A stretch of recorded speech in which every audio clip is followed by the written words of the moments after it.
Hi, guys. Welcome to episode 4 of the True North podcast, where we discuss everything men's mental, emotional, and physical health. Today's podcast is for the dads out there, and we're going to talk about why dads get triggered by their kids. I'm joined by Ben, again, the co-founder of Lighthouse Project. He's just had a new baby, and he's got 2 young kids, so he's right in the eye of the storm at the moment.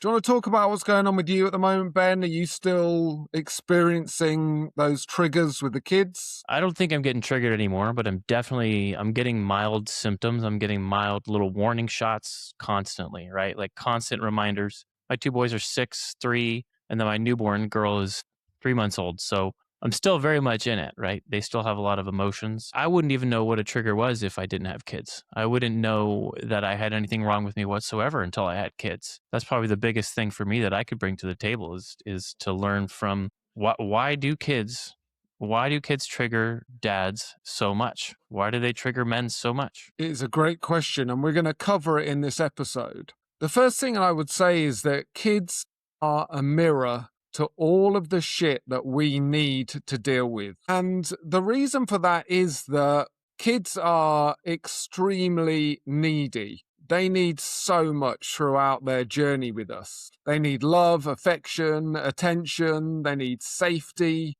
They need encouragement. They need support. They need so much. And if we didn't receive any of those things when we were kids, then that's where the triggers come from. Our kids are normally acting authentically. Okay, all kids do. They express their emotions, they express their needs, they have no filter. But if we had to filter ourselves as kids, or we couldn't express our needs, right, then that is the thing that is most commonly triggered in us dads. And it's important to understand that when we are triggered, then it's not the kid's fault. It's actually stuff for us to look into and us to manage. Our triggers are our responsibility. And it's actually an opportunity when we're triggered by our kids to do the work. I know when I was raising young kids, I was particularly triggered by my kids' emotional needs. Like, it was overwhelming for me. The noise, just their ability to express what they wanted and ask for what they wanted. That was something that I did when I was a young child, and then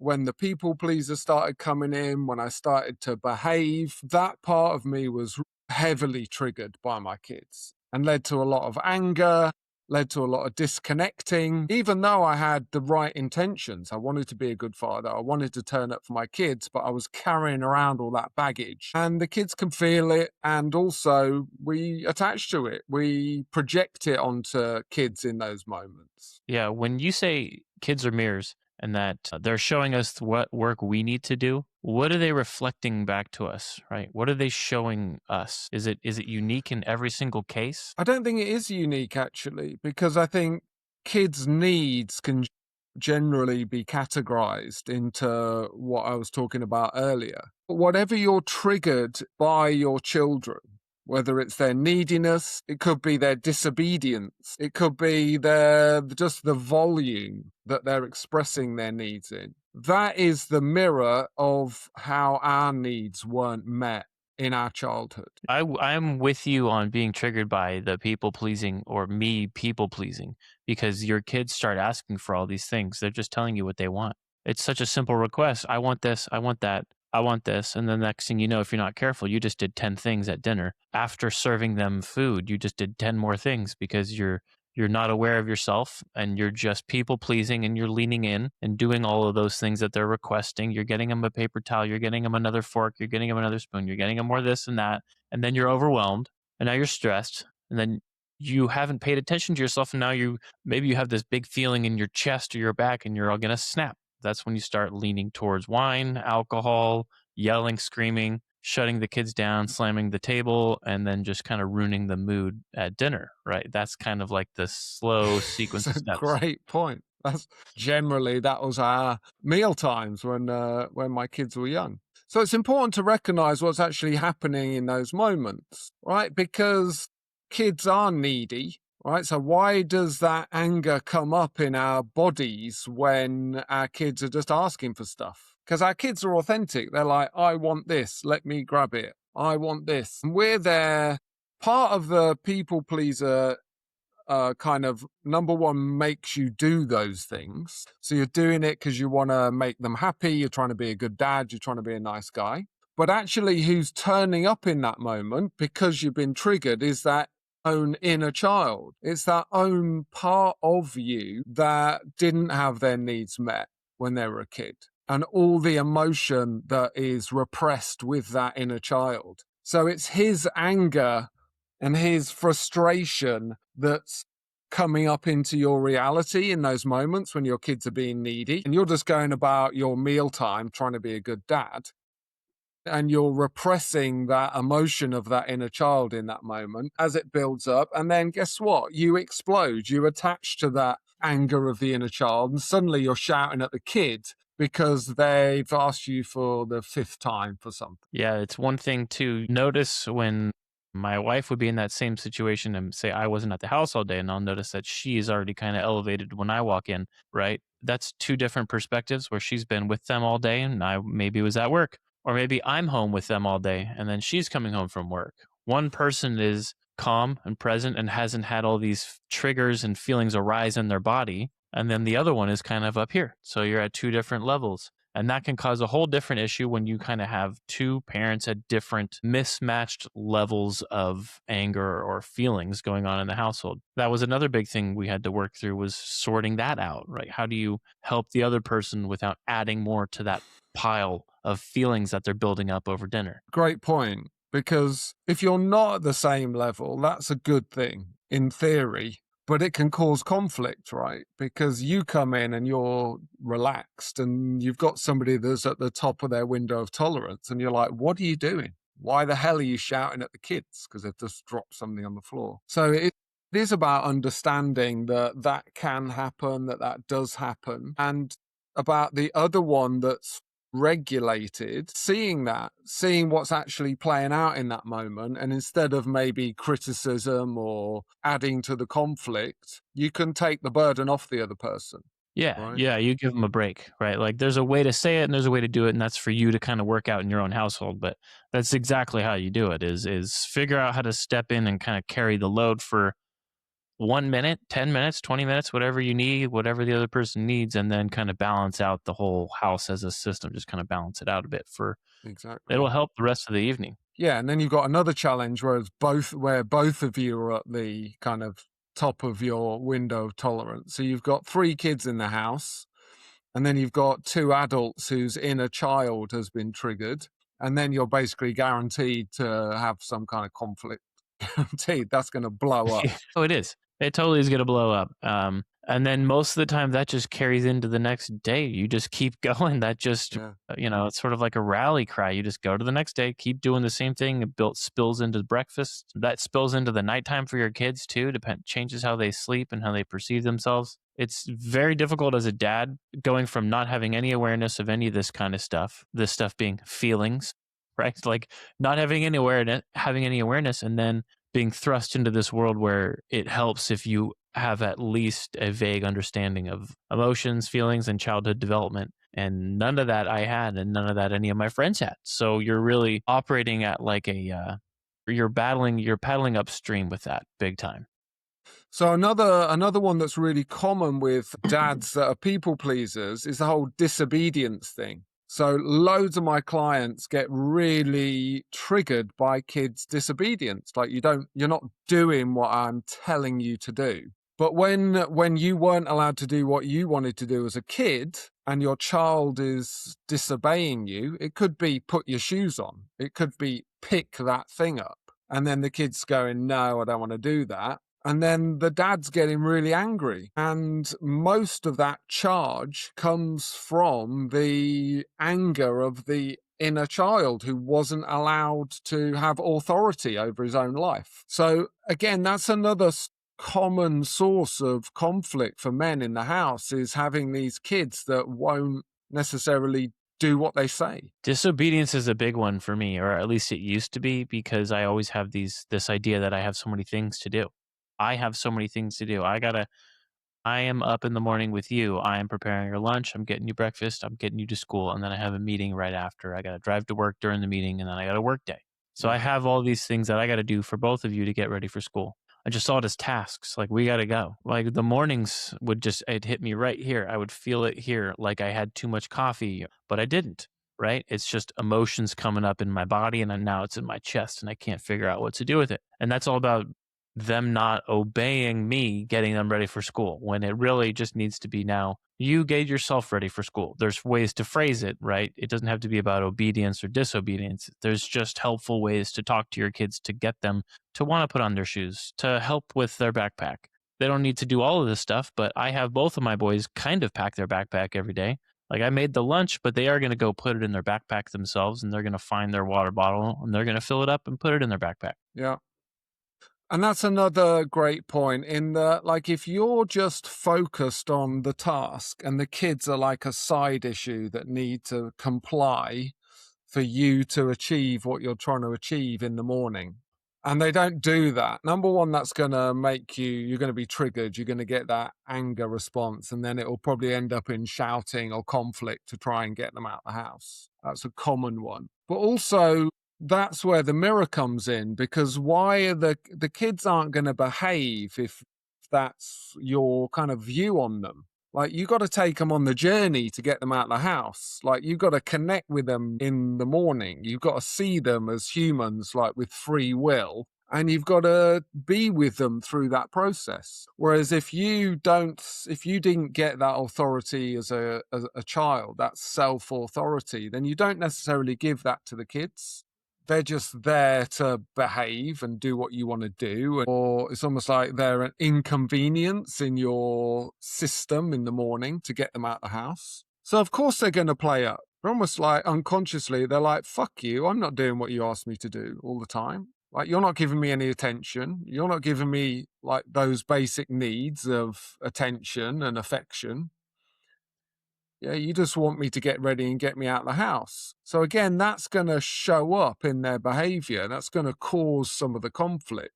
Definitely. Like disobedience comes from maybe you're trying to input too much control on them. And if I'm giving them too much control, I'm showing too much control. I try to remind myself to play. So just playing with them and goofing around, that is the opposite of control. And they really respond well to that. If I play, then they're going to pretty much do anything that I ask, right? Like I'm just phrasing it in a different way. They don't see it as control. They see it as the opposite. We're playing, we're goofing around, we're having fun. They'll do all the stuff they need to do real quick. Yeah. It's a great tactic, but also you're connecting with them. Like, they're part of the journey. The journey's on both of your terms instead of you just basically dictating what you want them to do all the time. Kids don't want that, right? You didn't want that. The dad didn't want that when he was a kid. But because of his experience, because he wasn't given the authority and he was told what to do, and he had to behave and he had to make his parents happy, right? Then he feels that, he acts that out with his kids. So not only does he get angry when the kids don't obey him, he also doesn't connect with them. He doesn't take them on the journey. And that's a great example of the mirror of the kids. And it all comes from the baggage that you're carrying around. I give my boys a lot of freedom and a lot of play in the morning. If it's just me and them in the morning, then they kind of do what they want. There's always breakfast and there's always brush your teeth. But if they want to wear pajamas to school, they're wearing pajamas. That's kind of where we're at. They never do, but that's where we're at. And they love it. We have great mornings. It's funny if you give them the free will, if you give them freedom to pick and do what they want, they kind of know what they got to do and they throw their own flavor in it. And I love seeing the flavor. My 3-year-old every day wants warm milk every single day. He's done that for the last, since he could walk. He goes, I'm up in the morning. He walks downstairs when his light's green and he wants milk because I want it warm. I want it in a mug.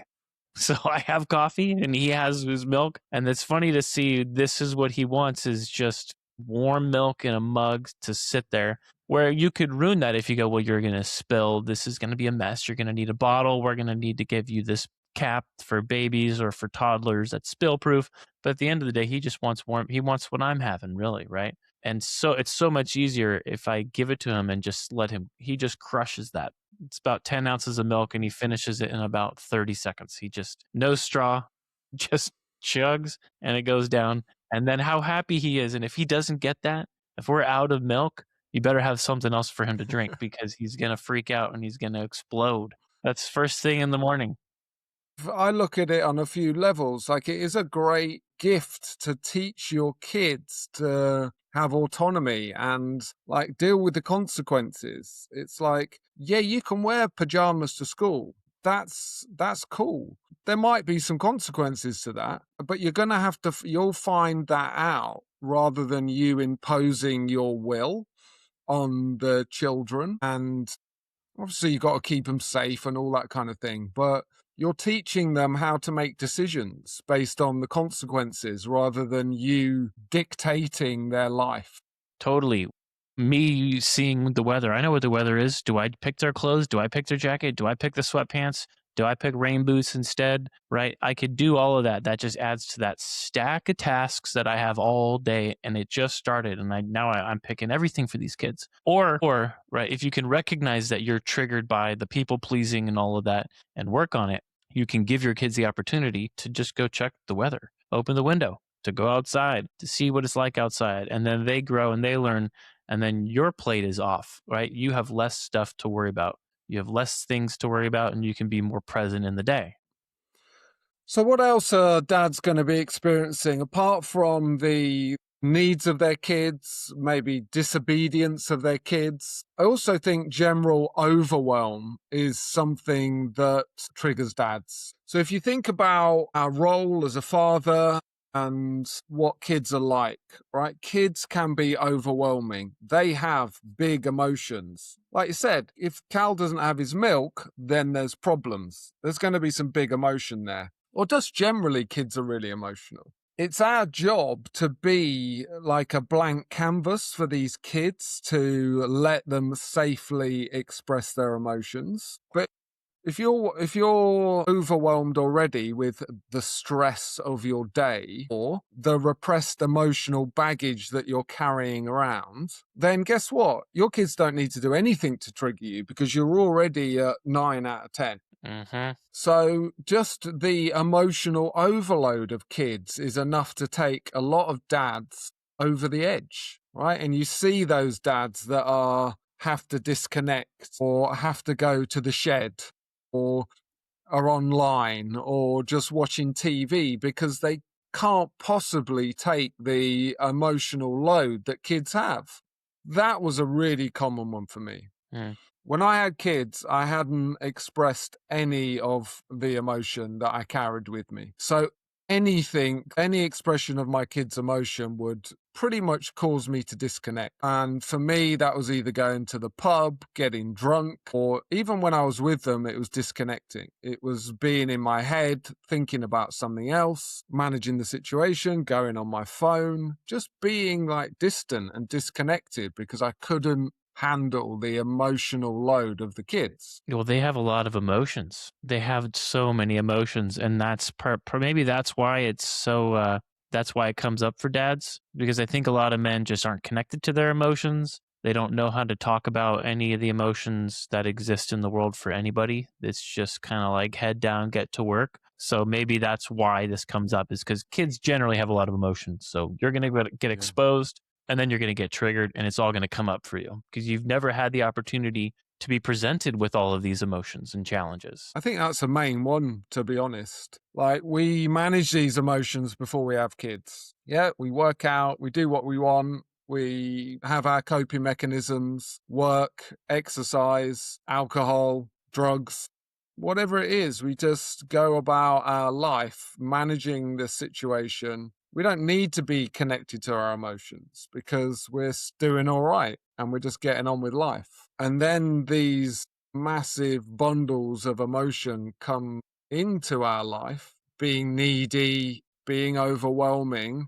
and suddenly we can't cope. And probably the main reason why men come to us is because they're in that situation and they don't want to be that father, right? They know they're disconnecting. They know they're snapping at their kids. They're being angry. They know they're coping and disconnecting. Maybe their wife's telling them that this is what they're doing. They don't want to project this emotional baggage onto their kids, and they want to do something about it. Yeah. Yeah. My advice for new dads, if you're noticing anything, right? If you have that little voice in your head saying that this isn't quite right, if you catch yourself in a moment, you should do something about that. You shouldn't just keep going. You shouldn't just say, I'll work harder, right? You kind of have to work less to solve this problem. That's my advice to new dads, is to pause, listen to that voice for a sec, and then try to do something about it. So just going back to when you started your journey with this, what did you notice? Like, what was the thing that was like, I need to sort this out. I need to do something. It wasn't going away. But that's what was working for me was triathlons, lifting weights, running, drinking. It wasn't working. I go to therapy, that wasn't working. I was trying to do something. I was trying to swim out of it. I was trying to figure it out, but it just kept getting worse. And then it bled in from me feeling overwhelmed with my kids to now my wife is just constantly pointing out that something's off. This is wrong. So now all of my friends are kind of gone doing other things or just not fully connected to them. And then the only thing I have is my wife and my kids. And the only thing I'm hearing is a ton of emotions. And then my wife's telling me that something's wrong. You got to figure this out. So there's like no escape. There's no escape. There's nobody that's telling me, hey, good job. You're doing great. Keep doing what you're doing. I go to work. I wasn't enjoying that. And then I go on a run, I go on a ride, and I wasn't really enjoying that because I'm just with myself and I didn't enjoy myself. I didn't like myself. So I just felt trapped. What do? I had to do something different. The feeling was like I just couldn't escape. I had nothing. I had nothing positive to get me out of this. So that was like kind of the feelings that I had in those moments was just constant overwhelm and then no outlet and no positive feedback whatsoever. So overwhelm was something you were feeling. What about, and I know we've talked about this before, and I was the same, like a lot of men don't know what emotions are. They experience everything in their head. So how, apart from overwhelm, was there anything else that was coming up for you? Was it sadness? Was it anger? Was it anxiety? What were the other stuff that you were noticing, or was it just in your head? It was mostly in my head, and then there would be spikes of anger, and there would be waves of sadness and depression-like feelings. The depression and sadness, those feelings would cause me to disconnect and then just go into a room by myself or just go on a drive. Anger wouldn't cause those things. The spikes of anger would be punching and slamming something, punching a wall, punching a door. So I had all those things going on in different ways, which was also confusing for me because I kind of thought that you were one way or the other way, and that's really all that you are. You are depressed. You are angry. You don't have both. You can't have both feelings in the same day. That doesn't make sense. That was also very confusing to me. So I had a mixture. Yeah, again, I think that story, I've heard it many times, like these, and that's why we're talking about kids triggering the dad. That's why we're talking about dads being triggered by kids, because the emotion, the sadness, the anger, the overwhelm, that's all stuff that you were carrying around in your body before and just managing. And that is one of the greatest gifts of having children, is that they are mirrors. They do not let you get away with holding on to this stuff. They will push all of your buttons. And to be honest, so will your wife. Right? So what do? We have these kids, we get the mirror held up in front of us, we're suddenly experiencing all of these emotions and often projecting them onto our kids, even though we have the intention not to. That's really common. So let's talk a bit about solutions for dads. We did some work together. Generally, if you're triggered, the trigger comes from unexpressed emotion from your childhood. That's what a trigger is. A trigger is an old emotion that you've been carrying around for probably decades. You've become great at repressing it, or occasionally you might even attach to it in moments of stress or conflict. But neither of them are serving you as a dad. So that's why we have our process. I'll talk a bit about the process, but also it's really helpful for people to hear about individual stories. So I'll bring it back to you. But the first thing to recognize is that that's what's happening. I'm triggered by my kids, right? It's not my kids' fault that they're being disobedient. It's not my kids' fault that they're loud and overwhelming. It's not my kids' fault that they have needs and they expect me to satisfy and meet those needs. The trigger is my baggage. And there is a way, a process that enables you to witness and release those emotions. And that's the first stage of this, right? You started that process maybe in the last couple of years. What was that process like for you? Trying to identify these emotions and witness them and let them go. It's so hard to figure out what the emotion is. It's so hard.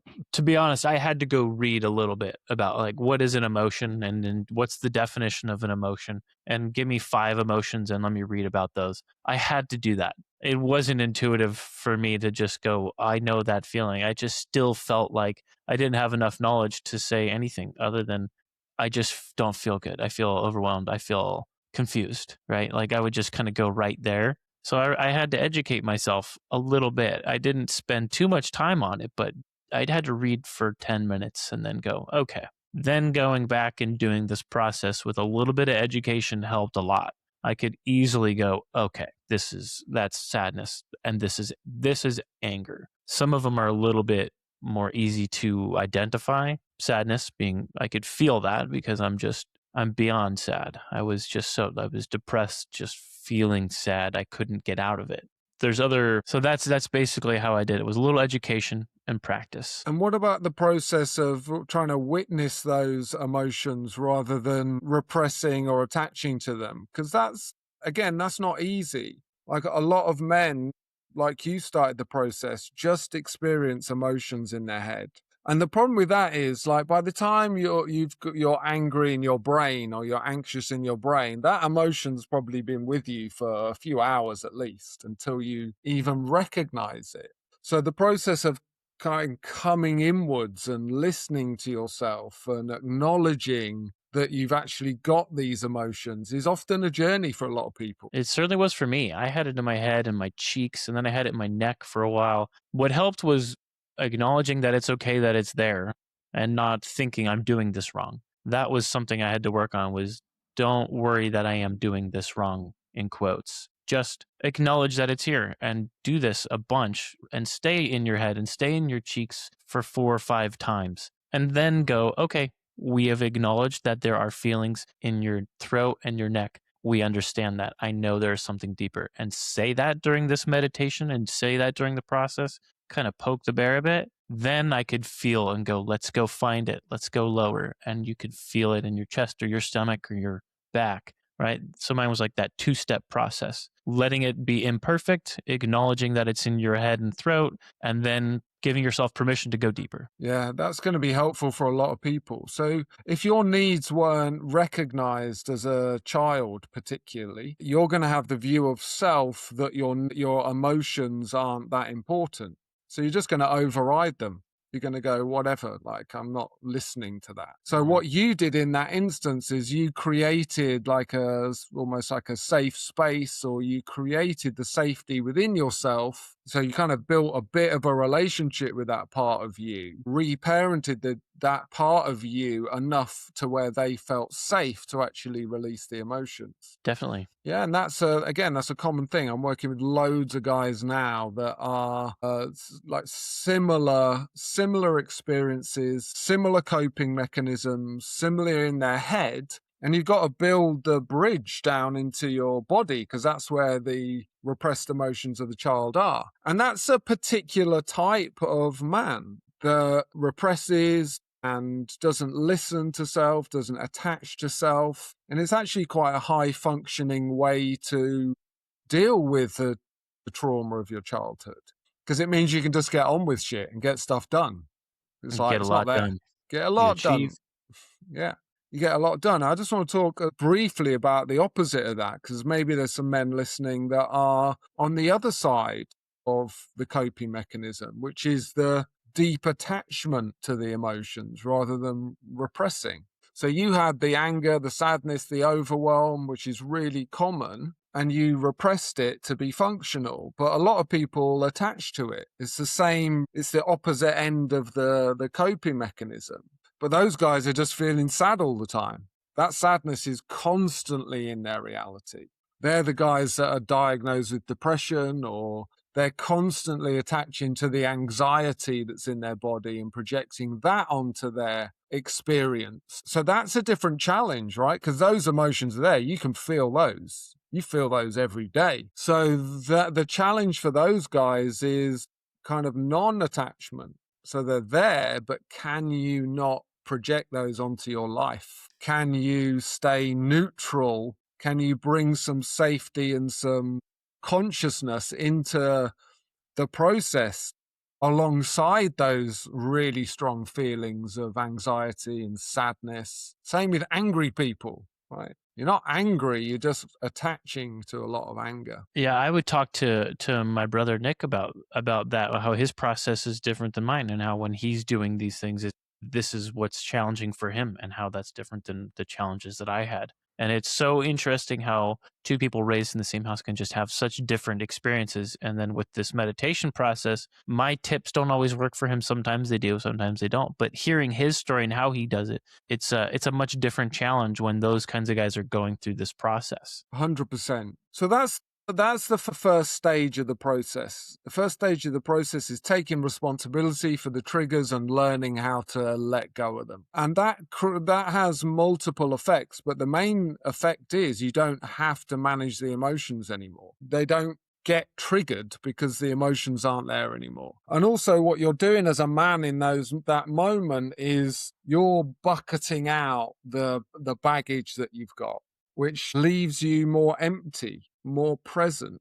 So you can walk into the room and be that blank canvas for your kids, because they're going to have all their emotions, right? But if you're starting at 2 out of 10, you can take on their emotions. You can hold space for those emotions and not need to disconnect, not become overwhelmed. So even just releasing your baggage has a massive impact on your ability to stay present and not be triggered for your kids. I used to probably idle at like a 7 or an 8 and then get up to a 10, 7 or 8 and get up to a 10. And it's a much different life that you're going to live if you're idling at like a 0 to 2, and then you kind of occasionally go up a little bit and then you can come back down and acknowledge that. It's a totally different reality. You're going to bring different energy to your kids. I used to think about it like I had a big bucket of water that was just full and maxed out, and it was just constantly getting spilt over. And then if I could do this process and empty the bucket, that I could kind of carry more. But I don't know if that analogy really works that well, because I'm not trying to carry anything for my kids or my wife. I'm not carrying their stuff. I'm not filling my bucket back up with their stuff. So I don't even have the bucket.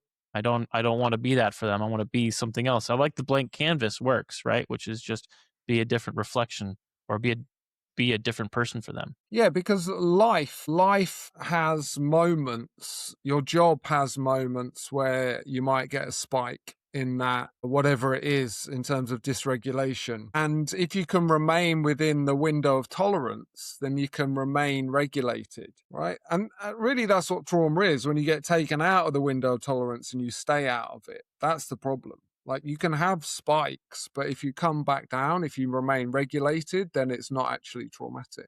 A lot of people talk about nervous system regulation. Probably people listening have heard about this thing as a kind of methodology or a tool to use. And it is true, but there's nothing you can really do externally to regulate your nervous system long term.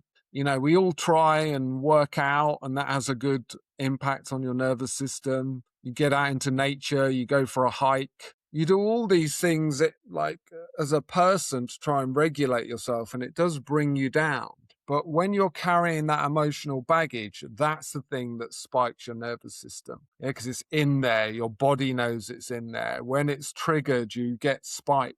So really, getting rid of the emotional baggage is the best way to regulate your nervous system long term. Then you can do all the cool stuff like cold dips and working out, and that'll just help. That'll help your nervous system. But you're fighting a losing battle if you've still got the emotional baggage. Those spikes are still going to be really high too. Like you might lower your baseline. You might lower like this idling body temperature that you have, like this emotional body temperature, but the spikes are going to be there because you're going to get triggered, especially with kids. You're going to get triggered, and that spike is going to get to a 10. It doesn't matter if you were at a 0 or a 7, it's going to happen. So the spikes are going to be your signal to kind of go and do something about this. That's how I see it. It's like all those other things help and they're great, but the spikes are dangerous because your kids will remember the spikes. They're going to remember the slamming, the punching of the wall, all of those kinds of things, the yelling. They really aren't probably going to remember that the baseline calm behavior if you have these like massive weak spots. Yeah. And essentially, what you're doing in those moments is you're projecting your emotional baggage, trauma, whatever you want to call it, onto your kids. So you're just passing it down the line. I talked a lot about men, about just like energetically as well. Even if you're not triggered in those moments, you're still carrying around that baggage. And kids are so like intuitive and connected and to energy. So if you've got anger in your body and you're not projecting it onto your kids, they still feel it. They still don't feel safe if you're carrying around anger or anxiety. So you'll know, it's probably a good call to action when you're projecting it on your kids. But just know that even when you're not, in those moments, your kids are absorbing it. They catch everything. You think they're not paying attention. You think they don't know or understand or comprehend what's going on, but they pick up everything from like the moment they're born. They really do. They're great sensors. I can notice the difference between all of my kids, and I think about that a lot, like what kind of baby they were and how could they be attached to how the way I was. I don't know how it happens, but I can definitely tell that there's something there. I don't think it makes up 100% of who they are as a person, but it certainly contributes a great factor to their behavior and how they act. Yeah, how safe they feel, what energy and emotion you are exposing them to.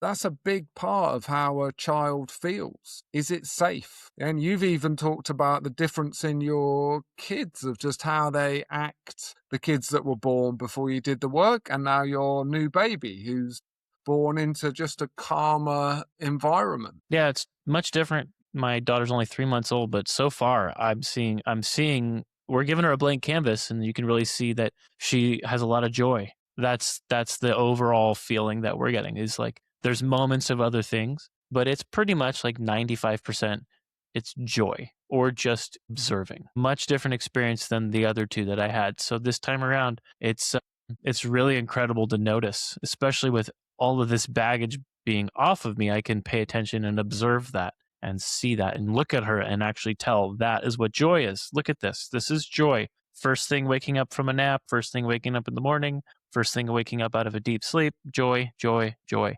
And we give her a blank canvas and see how she reacts to the world. It's very interesting to see. I think that's an amazing advert for dads. And I think that's probably what I want to leave dads with, is that kids probably are an expression of joy. Why wouldn't you be when you come into the world? Yeah, and it's ideal if we can give them that blank canvas for them to be that as much as for as long as they can be. What a great start to life, to not project your like unfiltered, unprocessed emotions into their environment when you're with them, when they're born, when they're fresh. Yeah. So if you're a dad, if you're listening, even if your life's great, right, and your life has been great up until you've had kids, but your kids are triggering you, it's really important to recognize that it's your baggage and it's probably been there for ever. Just because your kids have arrived, it's not the kids